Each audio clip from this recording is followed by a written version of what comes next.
आपदामपहर्तारं दातारं सर्वसंपदां लोकाभिरामं श्रीरामं भूयो भूयो नमाम्यहम्।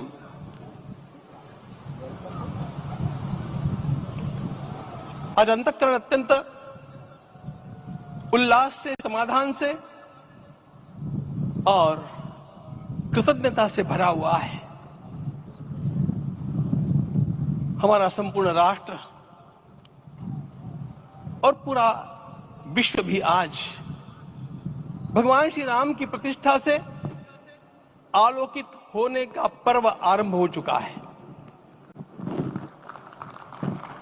यह केवल एक मंदिर में एक मूर्ति की प्रतिष्ठा नहीं है, यह इस देश की अस्मिता, इस देश का स्वाभिमान और इस देश का आत्मविश्वास, इसकी प्रतीक्षा है। 500 वर्षों की प्रतीक्षा के पश्चात यह संभव हो सका। इसके जो अनेक कारण हैं, उनके ऊपर तो आलोक हमारे सारे सम्माननीय अभ्यागत डालेंगे ही। मैं केवल एक काम के लिए यहां पर खड़ा हूं, छोटा सा काम। कारण तो अनेक होते हैं, लेकिन अनेक कारण मिलते मिलते आखिर वे एक विशिष्ट स्तर तक पहुंच जाते हैं और उस स्तर पर कोई महापुरुष हम लोगों को उपलब्ध होता है और उस विभूति के कारण युग परिवर्तित हो जाता है।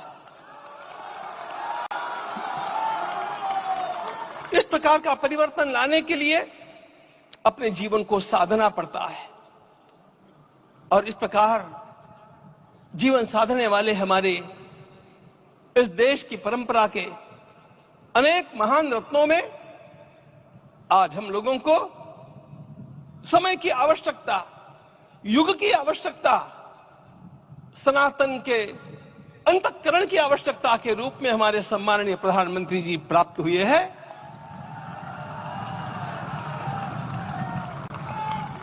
यह केवल इस देश का नहीं, यह संपूर्ण विश्व का सौभाग्य है कि आज एक ऐसा राजदर्शी हम लोगों को प्राप्त हुआ।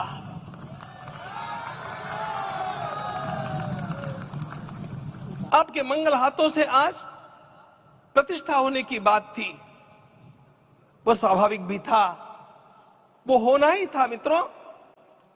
लेकिन मुझे इस बात का आश्चर्य हुआ जब मुझे लगभग 20 दिन पूर्व समाचार मिले कि माननीय प्रधानमंत्री जी को इस प्रतिष्ठा के लिए स्वयं अपने लिए क्या क्या अनुष्ठान करके सिद्ध करना चाहिए, स्वयं को उसकी नियमावली आप लिख करके भेजें।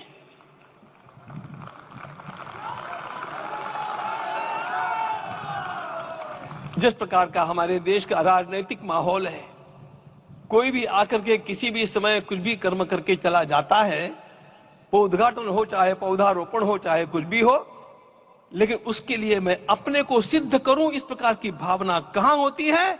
यदि किसी ने पूछा तो मैं कहूंगा कि यहां होती है। भगवान श्री राम की प्रतिष्ठा करनी है। भारतीय जीवनादर्शों के सर्वोच्च आदर्श भगवान श्री राम है और इन समस्त जीवनादर्शों की प्रतिष्ठा करने के समान ही यहां की प्रतिष्ठा रही है। इसलिए एक महान विभूति को ऐसे लगा कि मैं अपने को भी साधूं। मैं कर्मणा मनसा वाचा, कर्म से, मन से और वाणी से अपने को उसके लिए शुद्ध बनाऊं, सिद्ध बनाऊं, और उसका मार्ग तप ही है। भगवद गीता ने कहा, यज्ञ दान तप कर्म न त्याज्यम कार्य में तप। तप से ही विशेष परिशुद्धि होती है। आज मुझे आपको बतलाने समय अंतःकरण गदगद होने की अनुभूति हो रही है। मैंने तो कहा था, हम लोगों ने महापुरुषों से परामर्श करके लिखा था, आपको केवल 3 दिन का उपवास करना है। आपने 11 दिन का संपूर्ण उपोषण किया। हमने 11 दिन एक भुक्त रहने के लिए कहा था, उन्होंने अन्न का ही त्याग कर दिया। महाभारत में कहा गया है अनशन ये सबसे बड़ा तप है, अनशन।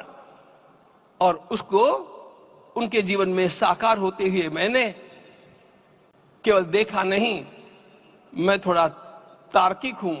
आपकी परम पूजनीय माता जी से मिलकर के मैंने उसको रिकन्फर्म भी किया था कि आपका ये अभ्यास 40 वर्षों का है। ऐसा तपस्वी कोई राष्ट्रीय नेता प्राप्त होना यह सामान्य बात नहीं है। वे इन दिनों में हमने कहा था कि आपको विदेश प्रवास नहीं करना चाहिए, क्योंकि सांसर्गिक दोष भी आते हैं। विदेश प्रवास टाल या सांसर्गिक देशों के इस दोषों की संभावना के कारण, लेकिन दिव्य देशों का प्रवास ऐसा किया। नासिक से आरंभ किया, गुरुवायूर गए, श्रीरंगम गए, रामेश्वरम गए। इन सारे स्थानों पर जाकर के वहां के परमाणुओं को लेकर के और पूरी भारत माता के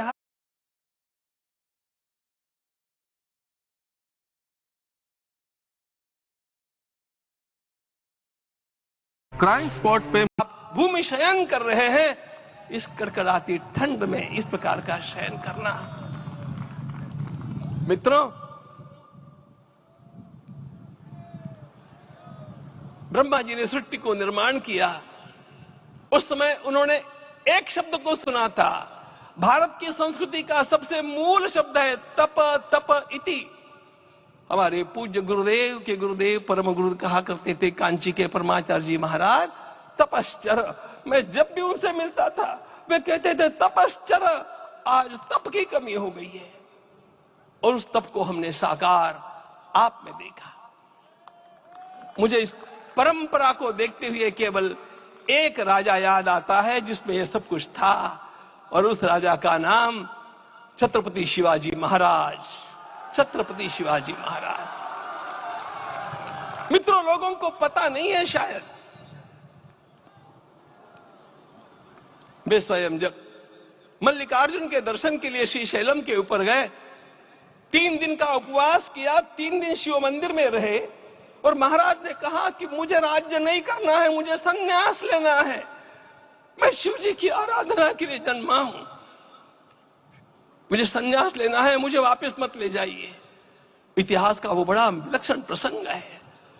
उस प्रसंग में उनके सारे ज्येष्ठ मंत्रियों ने उनको समझाया और लौटा करके लाया कि यह भी आपका कार्य भगवत सेवा ही है। आज हम लोगों को उसी प्रकार के एक महापुरुष ऐसे प्राप्त हुए हैं जिसको भगवती जगदम्बा ने स्वयं हिमालय से लौटा करके भेज दिया कि जाओ भारत माता की सेवा करो।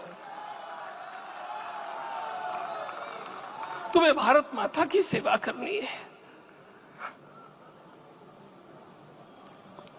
मैं अपने को कभी श्रद्धा रखने के बारे में भावुक नहीं पाता हूं, लेकिन कुछ स्थान ऐसे होते हैं जहां पर आदर के साथ अपना मस्तक अपने आप झुक जाता है। ऐसा एक स्थान हम लोगों को उच्च पदस्थ इस राजर्षि ने जब दिखाया तो मुझे छत्रपति शिवाजी महाराज के गुरु समर्थ रामदास स्वामी महाराज की याद आ गई। उन्होंने शिवाजी का वर्णन किया, निश्चयाचा महामेरु, निश्चयाचा महामेरु, बहुत जनासी आधारू, अखंड स्थितिता निर्धारू, श्रीमंत योगी, श्रीमंत योगी, श्रीमंत योगी। हम लोगों को आज एक श्रीमंत योगी प्राप्त हुआ।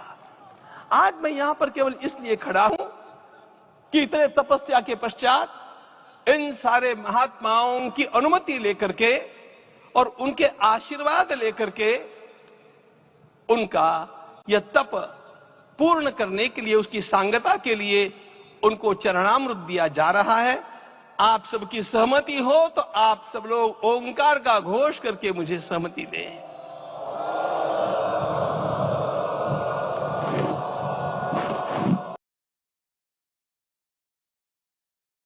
लायक